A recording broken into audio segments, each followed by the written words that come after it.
Okay, so day one is dysfunctionally functioning, man. So you've been following the journey that I've sent out to your email. Um, every day, if you took the 10-day challenge journey with me, day one was about dysfunctionally functioning. If you would like to join the 10-day challenge with me, you can go ahead and direct message me on Instagram, or you can contact me on my website, and I'll definitely respond within 24 hours. Um, but dysfunctionally functioning was what I did for years. And what I mean by that is that there was a level of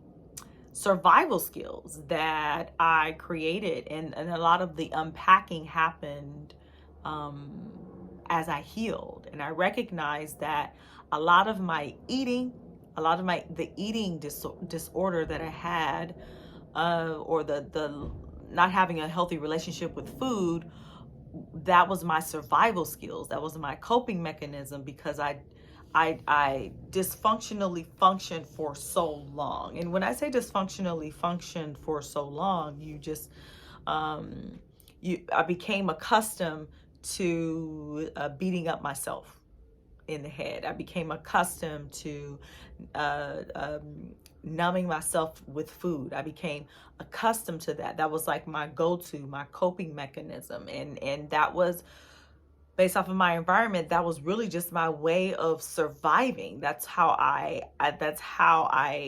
conjured up a way to survive in my environment, because I didn't feel safe. And so I just functionally functioned for years. But that dysfunction, just imagine trying to like um, fix a fix a dresser, right? That's broken, and you're steady trying to, I don't know, like type on your laptop on this desk, and it has like three legs, right? And you're trying to hold the table up with one leg, and you're still trying to type. You're uncomfortable, dysfunctionally functioning for years. I lived with anxiety because I thought that, like, oh, if I'm living with anxiety, or if I'm living with this adrenaline, then that means that I am succeeding. Crazy, right? I do believe it's just our environment and how we've been taught. So there was a level of unlearning that I chose to listen to God, to take that path to heal. So dysfunctionally functioning for years, and my body suffered from it. My just every area of my life, my relationship stuff suffered from it.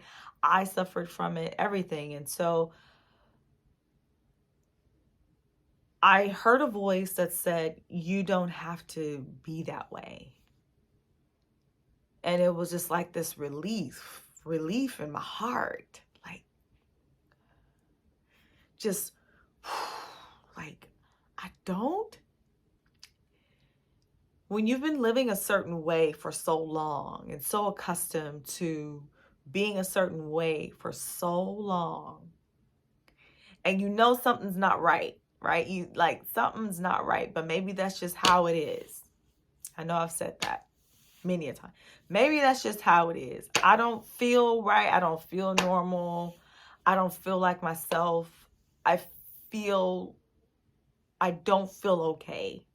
But maybe that's just how it's supposed to be.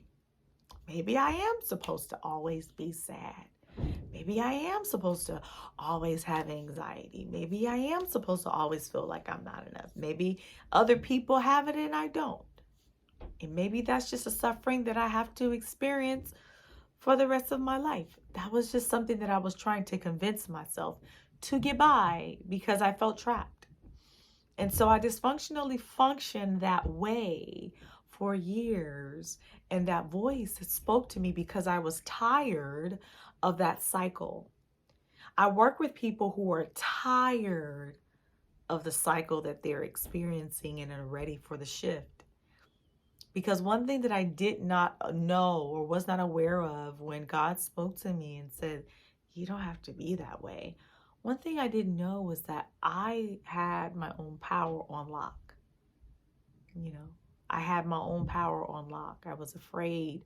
I was so accustomed to surviving, so accustomed to living in fear, so accustomed to living in that world of walls and um, not feeling enough. So much of that lack. And then when I decided to open up my heart to say, show me the answers, that's when the answers revealed themselves. Have you ever experienced where you dysfunctionally functioned for so long, and in particular, you resorted to food, or you resorted to numbing yourself, or you resorted to other things to numb yourself, or you were angry with everyone, or you shut down, or you stayed depressed, or dysfunctionally functioning for so long, and you're ready for the shift. If you're ready for that shift, then ask yourself the questions. Why do I feel that I had to? Because remember, this is that we're speaking past tense, because we're no longer that. We're stepping into our new. We're stepping into that. Why did I feel, or why do I feel that I have to dysfunctionally function? Okay. And so that's the next, the first question. And then the second question would be, okay, well, how do I shift from dysfunction into functioning, into thriving, into healing? How do I shift into that? How do I shift into that?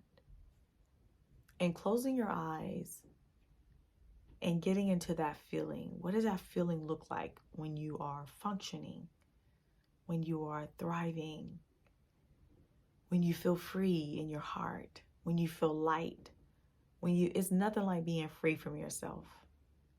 I've shared this before. It's nothing like, and when I say being free from yourself, I ain't really even talking about people. It's not really the people that we really need to be free from. It's free from ourselves. And what I mean by that is, there's that part of us that survival skills, our fears, other people's fears that I talk about in my 12-month program, other people's fears that we've attached on as ourselves, tribal wounds, meaning, our family who have carried trauma, or have carried bitterness, who have carried or have carried abuse, and we, because of our tribe, because of our family, because of that lineage, we have attached to that, and we show up as that, but we are not that. We're not that. That's the thing. We're not that. And so it's really a matter of us identifying whether or not, okay, well, if we are not that, number one, first identify, what am I attached to that's heavy? Why am I dysfunctionally functioning?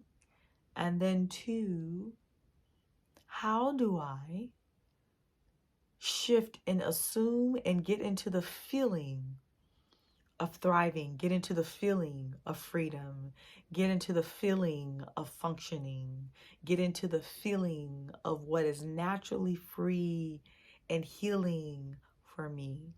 What does that feel like in my heart? Closing your eyes and assuming the feeling, because that's your natural rhythm. That's who you are. So I hope you're enjoying day one.